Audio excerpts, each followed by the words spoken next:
ఈ కన్స్ట్రక్షన్ ఫీల్డ్లో lot of challenges వస్తున్నాయి, లాట్ ఆఫ్ ఇన్నోవేషన్ జరుగుతుంది. సో మీరు ఏ కైండ్ ఆఫ్ ఛాలెంజెస్ చూసారు బిగినింగ్ ఆఫ్ ద స్టేజ్లో, అండ్ ఇప్పుడు ఏ కైండ్ ఆఫ్ ఇన్నోవేషన్ నడుస్తుంది?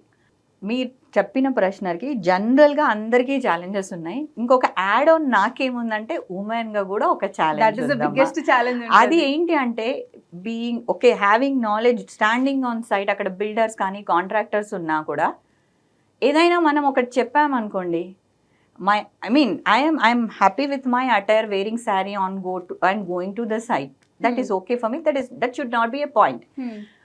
As a woman ga, they don't look up to my experience, they don't look up to my what am I saying, నేను ఏం చెప్తున్నాను అన్న దానికంటే నేను చెప్పింది మళ్ళీ క్రాస్ చెక్ చేసుకున్నారు బిగినింగ్లో. అయినా కూడా ఐ స్టూడ్ దేర్. అంటే నేను చెప్పిన తర్వాత once I convey to the contractor or a builder to execute this way, they were doubting my actions or whatever it is.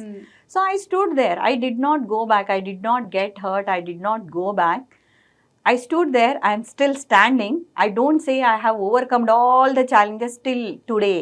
I am facing challenges. It is okay to face. As long as you are right, please stand for that. That is what to say. Even now kuda 100% it is a మొన్న కూడా ఒక ఇంటర్వ్యూలో ఇదే చెప్పాను, male dominated 100%. అదే నేను ఒక విషయం చెప్తే 4 క్వశ్చన్స్ వస్తాయి. అదే ఒక మెయిల్ క్వశ్చన్ ఏదైనా ఒక విషయం చెప్పినప్పుడు యాక్సెప్టెన్స్ 4 చోట్ల నుంచి వస్తుంది. అదే నేను ఒక విషయం చెప్పినప్పుడు క్వశ్చన్స్ 4 చోట్ల నుంచి వస్తాయి. వాటి అన్నిటికీ ఆన్సర్ చెప్పడానికి భయపడకుండా చెప్పాలి. ఒకవేళ ఆ ప్లాట్ఫామ్లో యాక్సెప్ట్ చేయకపోతే డిజెక్షన్ కూడా అవ్వదు. ఇది అందరికీ చెప్తున్నాను. ప్రపంచం చాలా పెద్దగా ఉంది. Be positive, go head. That is what to say మా. రైట్. అంటే but it's not at all easy. అంటే ఒక ఉమెన్గా మేనేజింగ్ ఫ్యామిలీ, మేనేజింగ్ అంటే ఇలాంటి ఒక ఫీల్డ్లో అండ్ బీయింగ్ ఇలాంటి ఒక కన్స్ట్రక్షన్ ఫీల్డ్లో లాట్ ఆఫ్ ఛాలెంజెస్ వస్తుంటాయి. But what is motivating you ఇంత స్టాండ్ అలోన్గా, ఇంత స్ట్రాంగ్ మెసేజ్ ఓరియంటెడ్గా being there in? So actually it is not my wish becoming a civil engineer. So నా లైఫ్లో ఏది జరిగినా కూడా ఒక పర్పస్ తోటే జరుగుతుందని నేను అనుకుంటాను. మా father mechanical, he is an author of all mechanical engineer. Civil join అప్పుడు నేను పుస్తకాలు రాయాలి అనుకున్నాను, రాశాను కూడా.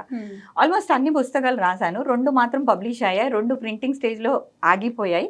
మిగిలినవన్నీ స్క్రిప్ట్ దగ్గర ఆగిపోయాయి. రీజన్ ఏంటంటే స్టేట్ బైఫర్కేషన్, బోర్డ్ బైఫర్కేషన్, దాని తర్వాత సిలబస్ ఫ్రేమింగ్, దాని తర్వాత ఇంకా పిల్లల పుస్తకాలు కూడా చదవట్లేదు ఇప్పుడు ఆన్లైన్ వచ్చేసరికి.